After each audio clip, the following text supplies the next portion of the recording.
नमस्कार मंडळी, सारस्वत स्वयंपाकच्या किचनमध्ये तुमचं पुन्हा एकदा स्वागत. आज आपण आपल्या किचनमध्ये पाहणार आहोत महाराष्ट्रात सर्रास केली जाणारी एक रुचकर अशी डिश, ती म्हणजे वांग्याचं भरीत. हिरवी मिरची वापरून अतिशय सोप्या पद्धतीने आणि रुचकर असं वांग्याचं भरीत कसं बनवायचं हे आज आपण पाहणार आहोत. तर त्याआधी पाहूया आपण काय काय साहित्य वापरले. तर भरीत बनवण्यासाठी मी अशा प्रकारे ही 2 मोठी वांगी घेतली आहेत. ही अशा प्रकारच्या वांग्यांचं भरीत खूप छान होतं आणि त्याचबरोबर तुम्ही या मोठ्या वांग्यांची कापंसुद्धा काढू शकता. तर आता ह्या वांग्यांना आपण अशी सुरीने थोडं टोचे पाडून घेऊया. म्हणजे आपण ज्यावेळी ही वांगी भाजून घेणार त्यावेळी ती आतमध्येपर्यंत व्यवस्थित भाजली जातील.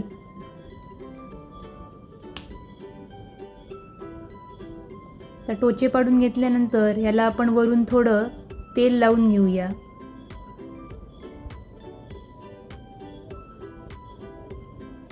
सगळ्या बाजूने व्यवस्थित असं तेल लावून घेऊया.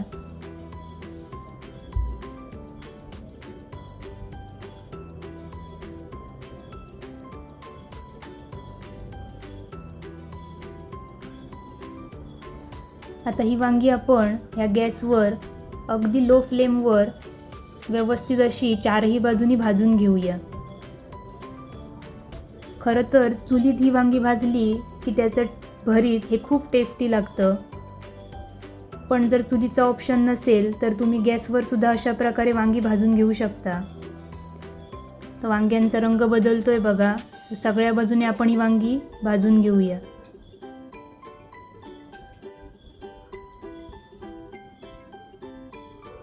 तर अशा प्रकारे ही वांगी माझी भाजून झाली आहेत आणि मी ही थंड करण्यासाठी बाजूला ठेवली आहेत. तर यासोबतच मी इथे 3 हिरव्या मिरच्या बारीक चिरून घेतल्या आहेत, कोथिंबीर बारीक चिरून घेतली आहे आणि 3 कांदे बारीक चिरून घेतले आहेत. त्यासोबतच फोडणीसाठी तेल, अर्धा चमचा मोहरी आणि पाव वाटी शेंगदाण्याचं कूट मी वापरणार आहे.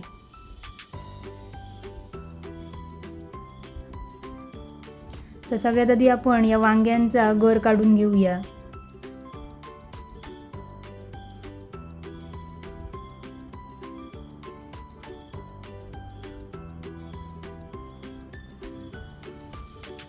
वांगी कशी व्यवस्थित भाजली गेली आहेत बघा, कारण थंड झाल्यानंतर त्याचं तेल सगळं बाजूला निघालं आहे आणि सोबतच त्याची सालंसुद्धा व्यवस्थित प्रकारे येत आहेत. म्हणजे आपलं वांगं हे आतमध्येपर्यंत व्यवस्थित भाजलं गेलं आहे. तर वांग्याची वरची सगळी सालं आपण काढून घेऊया.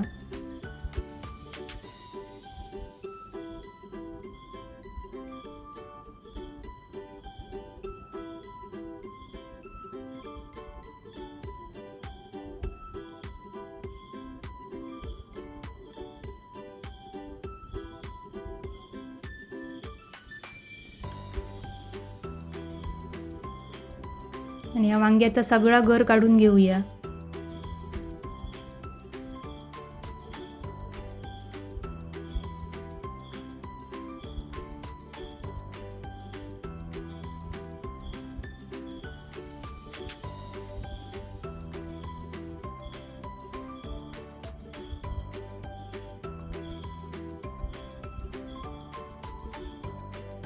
तर अशा प्रकारे मी दोन्ही वांग्यांचा गर काढून घेतला आहे.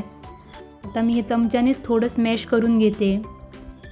पण तुम्ही हा गर मिक्सरला लावला तरी चालेल, पण मी हाताने स्मॅश करून घेते.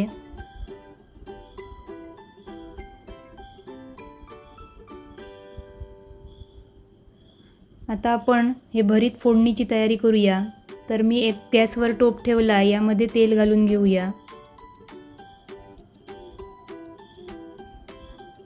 तेल छान गरम झाल्यानंतर यात घालूया मोहरी,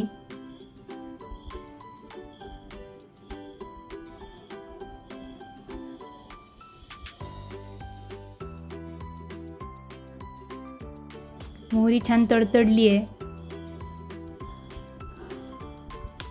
हिरव्या मिरच्या घालूया, कांदा घालूया,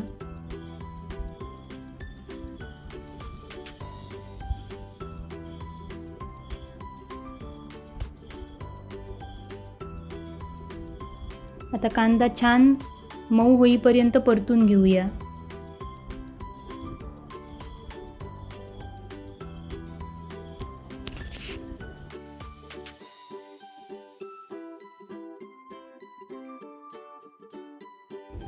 आता यात थोडं मीठ घालून घेऊया. कांद्यात कधीही मीठ घातलं की कांदा लवकर शिजतो. मीठ घालून कांदा थोडा परतून घेऊया. आता यात थोडंसं गूळ घालून घेऊया.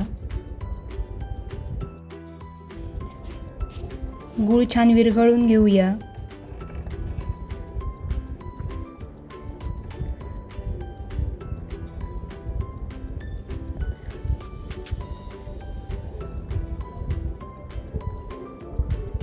तर या भरितामध्ये घालण्यासाठी मी चिंचेचा कोळ करून घेतला आहे, म्हणजे चिंच भिजत घातली होती. तर ह्या चिंचेचं पाणी आपण यात घालून घेऊया. यामुळे भरिताला खूप चांगली आंबट अशी टेस्ट येते.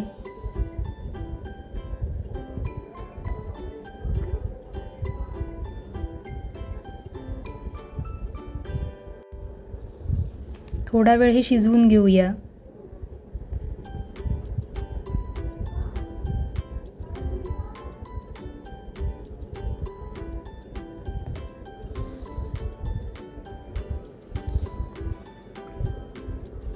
आता यात आपण जो भरितासाठी वांग्याचा गर काढून घेतला आहे, हा गर सगळा यात घालून घेऊया.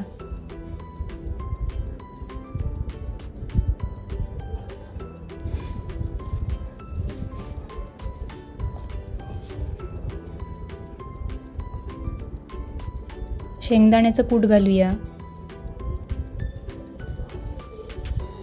कोथिंबीर,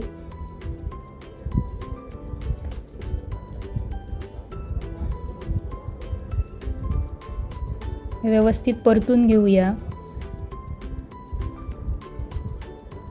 छान मिक्स झालंय. आता यात घालूया खोबरं.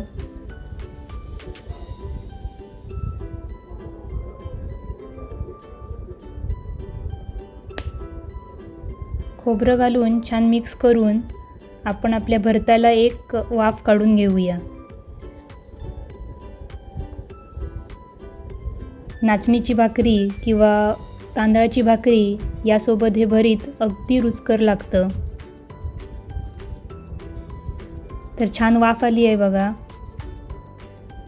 आणि अशा प्रकारे आपलं वांग्याचं भरीत तयारसुद्धा झालं आहे. तर तुम्हीसुद्धा असं हे वांग्याचं भरीत एकदा ट्राय करून नक्की पहा आणि तुमची रेसिपी कशी होते हे मला नक्की कळवा. आजची रेसिपी आवडली तर ही रेसिपी शेअर करायला विसरू नकात आणि माझ्या चॅनलला सबस्क्राईब करायलाही विसरू नकात. पुन्हा येईनच मी आपल्या भेटीला कोकणातील अशाच सारस्वत पद्धतीच्या नवीन रेसिपीज घेऊन. तोपर्यंत धन्यवाद.